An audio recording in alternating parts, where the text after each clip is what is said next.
அப்பா செத்து 2 வருஷம் ஆச்சு. அம்மா தான் என்ன கஷ்டப்பட்டு படிக்க வச்சாங்க. எனக்காகவே உழைச்சு அவங்களும் போய் சேர்ந்துட்டாங்க. கடைசி நேரத்துலதான் உங்க குடும்பத்தை பத்தியோ அவங்க வீரப்ப பத்தியோ என்கிட்ட சொன்னாங்க. வேலை தேடி பார்த்த கிடைக்கல. அதான் உங்களை தேடி வந்த. சரி சரி, இங்கே தங்கிக்க. நான் ஒரு கரும்பலை கட்டிட்டு இருக்கிறேன், அதை நீ பாத்துக்க.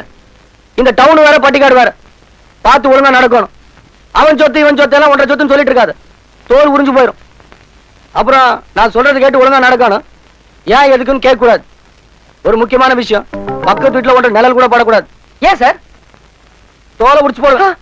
இப்பதானே சொன்னேன், வாயை முடிட்டு போய் உட்காரு, சாப்பாடு வரும் சாப்பிடு.